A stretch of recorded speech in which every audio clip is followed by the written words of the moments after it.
Hello all.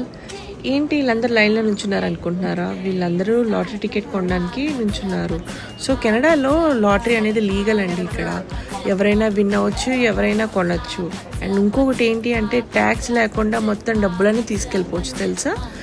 Last time ఇక్కడ ఒక retired employee win అయ్యాడంట. ఆయన ఏం చేసుకుంటే డబ్బులు అసలు అన్నీ అనుకున్నా నేనైతే. ఈ అంకుల్ చూడండి ఎన్ని టికెట్లు కొన్నారో. ఇలాగే ప్రతి ఒక్కరు చాలా అంటే చాలా టికెట్లు కొంటారు రోజుకి. ఇంక ఇది ఒక వ్యసనం లాగా ఉంటుంది వీళ్ళకైతే. ఈ అంకుల్ అయితే స్కాన్ చేస్తున్నారు. మనం వన్స్ కొన్న తర్వాత ఇక్కడికి వచ్చి ప్రతి చోట ప్రతి షాప్లో ఎక్కడైనా కానీ ఇలా స్కాన్ చేసుకుంటే మన రిజల్ట్ అనేది తెలుస్తుంది. ఇక్కడ విన్ అయితే విన్నర్ అని వస్తుంది, లేదు అంటే నాట్ ఎ విన్నర్ అని వస్తుంది. ఈసారి $80 మిలియన్ అంటండి. ఎవరో లక్కీ పర్సన్, ఎవరు విన్ అవుతారో ఏమో. చాలా ఎక్సైటింగ్గా ఉంది నాకైతే. సరే, మీరైతే నన్ను సబ్స్క్రైబ్ చేసుకోండి, మర్చిపోమ